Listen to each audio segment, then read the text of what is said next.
There is a special kind of silence that exists only in the midst of a roaring crowd. It's a bubble of absolute solitude, where the cheers and applause become a distant, muffled hum, and all you can hear is the frantic, disappointed beating of your own heart. That was the silence I stood in as the dean called my name. Clara Evans, Master of Science in Clinical Psychology. The words should have been a triumph.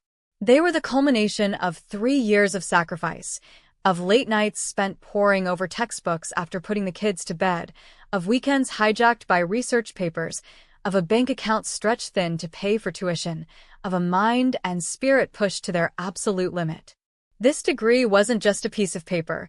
It was my phoenix moment, my rise from the ashes of being just mom and honey, a reclaiming of the intelligent, ambitious woman I'd buried under 2 decades of packed lunches and laundry.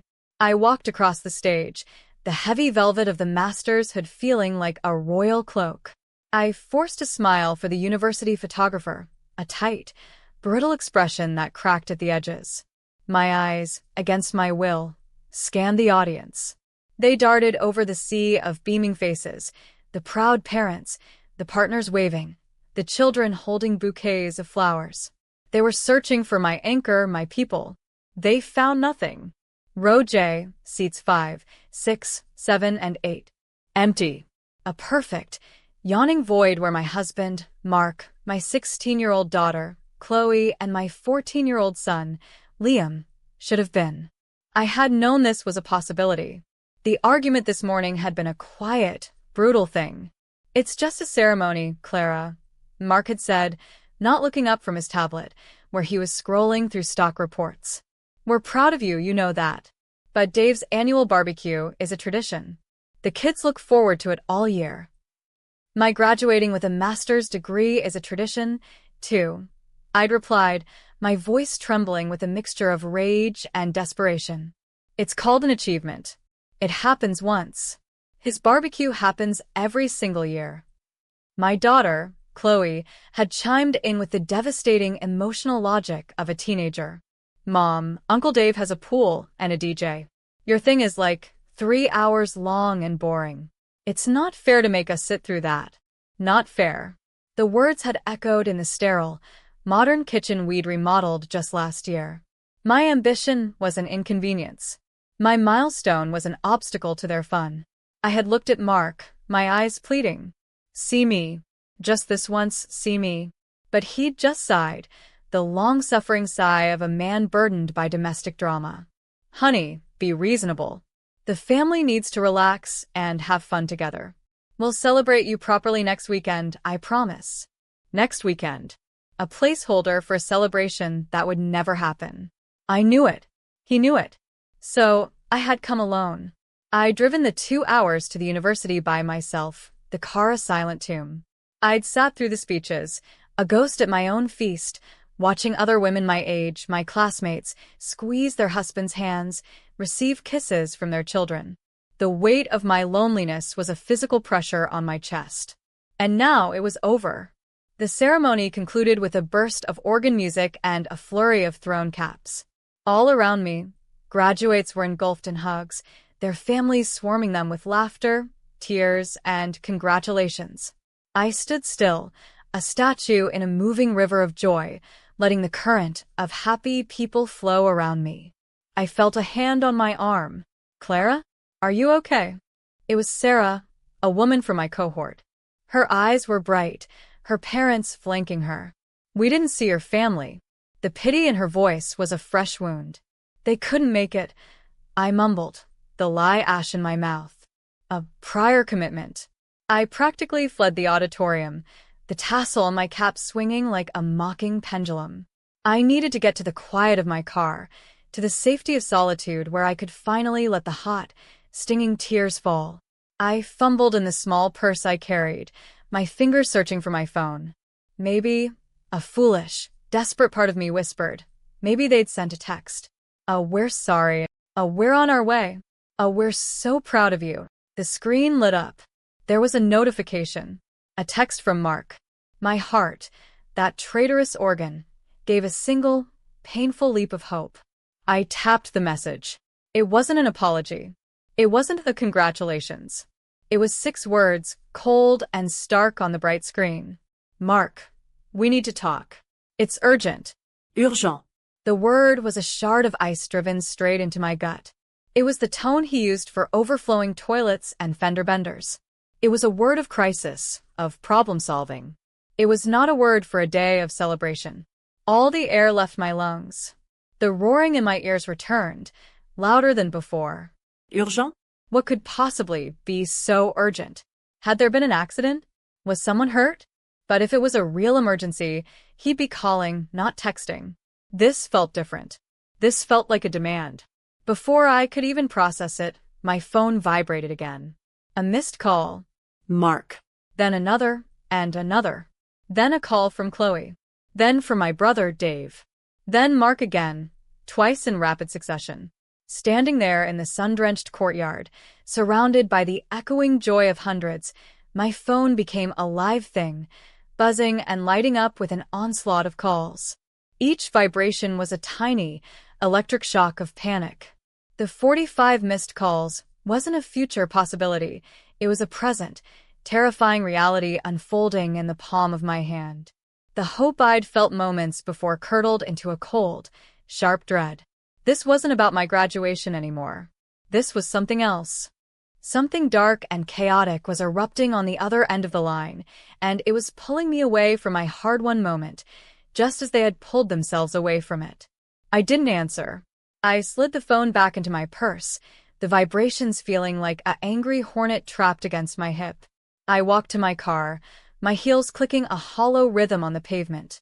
The 2-hour drive home stretched before me like a journey into the unknown. The silence in the car was no longer just about disappointment. It was now filled with a terrifying, single question. What secret was so urgent that it couldn't wait, and what had they done? The highway home was a gray ribbon, a monotonous stream under a suddenly oppressive sky. For the first 30 minutes, I drove in a state of high alert, my knuckles white on the steering wheel, my entire body braced for the next vibration. The phone continued its frantic dance on the passenger seat, a staccato rhythm of panic. Mark. Dave. Chloe. Mark. Mark. Mark. After the 10th call, I did the unthinkable. I turned the phone completely off. The silence that followed was immediate and absolute. It was a different silence from before, no longer passive but chosen. A deliberate act of self-preservation. The sudden quiet allowed my mind to race, untethered from the immediate panic. What was this urgent secret? My brain, trained by my new degree to analyze, to diagnose, began running through scenarios, each more terrible than the last. Had Mark lost his job? Was that it? The secret shame of financial failure, finally coming to a head on the day of my success? It would be just like him to let his crisis eclipse my achievement. But that didn't feel right. He wouldn't involve Dave and Chloe in something like that so immediately. Was it one of the kids? Had Liam gotten into serious trouble? A drug possession? A crash with a car? But again, the sheer volume of calls from multiple people felt chaotic, messy. A kid in trouble would have resulted in a single, frantic call from the hospital, not this prolonged digital siege. Then, a darker, more insidious thought began to weave its way through the fear. What if the secret was about me? What if this was an intervention? For the past 3 years, I had been less available, more distracted, my mind often occupied with theories and case studies. I'd been building a world they weren't a part of. Had they concocted a story in their heads? Had they decided my ambition was a sickness, my independence a threat to the family unit? Was "we need to talk" its urgent code for "your journey of self-discovery is tearing this family apart, and you need to stop"? The thought was so profoundly unjust that a hot wave of anger washed over the cold fear. It was a clarifying anger. It dried the tears that had threatened to fall and sharpened my senses. My mind began to replay the last few months with a new, critical lens. Mark's behavior had been off. He'd been more secretive with his phone, taking it with him to the bathroom, angling the screen away from me. There had been a few late nights at the office that had felt flimsy. A sudden, intense interest in his physical fitness. I'd chalked it up to midlife crisis or stress, too buried in my own work to investigate. Now, those tiny, disconnected details began to swirl together, forming a terrifying new pattern. I thought about my brother, Dave. His unwavering devotion to Mark, the way they'd become more like frat brothers than in-laws. The way Dave always took Mark's side in any disagreement. If Mark had a secret, Dave would be the keeper of it. And the barbecue. The urgency had started there. At the party, they'd all chosen over me. The pieces were there, but the picture they formed was too awful to look at directly. I turned my phone back on. It was a reckless act, like poking a sleeping bear. Instantly, it began to buzz. But it wasn't a call this time. It was a torrent of text messages, all from my daughter, Chloe. They were frantic, misspelled, drenched in teenage drama. Chloe, Mom, where are you? Chloe, you have to come home now. Chloe, Dad's freaking out and Uncle Dave is yelling and it's so embarrassing. Chloe, some woman is here and she's screaming at Dad and she has a baby. Chloe, Mom? Chloe, she said the baby is Dad's. The world didn't slow down. It stopped. The car, the highway, the sky, everything ceased to exist. There was only those words, glowing on the screen, branding themselves onto my retina. Some woman. A baby. The baby is Dad's. The secret. It wasn't financial ruin. It wasn't a child in trouble. It wasn't an intervention for me. It was a woman. It was a baby. The urgent crisis was that his double life had just crashed into his carefully curated, barbecue-having, family man existence. And the explosion had happened while I was receiving my master's degree. A strange, surreal calm descended upon me. The anger, the fear, the hurt, they all melted away, replaced by a glacial, hyper-focused clarity. This wasn't my crisis. This was his. They had called me 45 times not out of concern for me, but because they were sinking, and in their panic, they saw me as the life raft. They needed me to come home and calm the strange woman, to manage the scandal, to be the good, understanding wife and clean up her husband's mess. To make it all go away just like I always did. But I was no longer that woman. That woman had walked across a stage alone and had died a little death in those empty seats. The woman driving this car was someone new. I didn't speed up. I didn't slow down. I maintained my exact speed, my hand steady on the wheel. I knew what I would find when I got home. The chaos, the tears, the denials, the shame. I had a front row seat to the complete and total destruction of my marriage, and the bizarre part was, I felt like a spectator to someone else's tragedy. The final 20 minutes of the drive were the most peaceful of my entire day. The question had been answered. The secret was exposed. Now, all that was left was the reckoning. I turned onto my street, a picture-perfect cul-de-sac where every lawn was manicured and every minivan was clean. It was a stage set for a life that I now knew had been a lie. My house was the epicenter of the chaos. The front door was standing open, a silent scream. Dave's truck was parked haphazardly on the lawn, leaving tire tracks in the grass. I pulled into the driveway, turned off the engine, and sat for a full minute, just breathing. I looked at my reflection in the rearview mirror. Clara Evans, MS. The woman in the reflection looked back at me, her eyes clear, her face composed. She was ready. I didn't rush. I gathered my purse, straightened the collar of my dress under the graduation gown, and walked calmly to the open front door. The scene inside was something from a bad movie. In the center of the living room, which I had decorated with such care, stood a woman I had never seen before. She was young, maybe in her late 20s, her face flushed and streaked with tears. In her arms, she held a baby, no more than 6 months old, who was wailing a thin, reedy cry. This was the secret. This was the urgency. Mark was standing opposite her, his face a mask of pale, panicked fury. Dave was positioned between them, hands up as if trying to physically hold the situation together. Chloe and Liam were huddled on the staircase, their faces frozen in a mixture of horror and fascination. I was the last one to enter, and my presence acted like a freeze frame. Everyone stopped. The young woman's sobs hitched. The baby's cries seemed to soften. Mark's head whipped toward me, his eyes wide with a terror I had never seen in him before. "Clara," he breathed, the word a plea.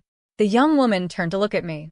Her eyes, red-rimmed and desperate, scanned me from head to toe, taking in the cap and gown. A fresh wave of anger seemed to pass over her face. "You," she spat, her voice trembling. "You're the wife? He said you were just some boring, frumpy housewife. He didn't say you were graduating." Her words hung in the air. Boring. Frumpy. Housewife. The portrait Mark had painted of me to his mistress. The final, brutal layer of the betrayal. I didn't look at her. I kept my eyes locked on my husband. "You texted me," I said, my voice unnervingly calm. "You said it was urgent. I'm here. Talk." Mark sputtered. "Clara, it's not what it looks like." "It looks," I interrupted, my tone flat and analytical, like I was assessing a client, "like you have a child with this woman. It looks like she came to your family barbecue to confront you.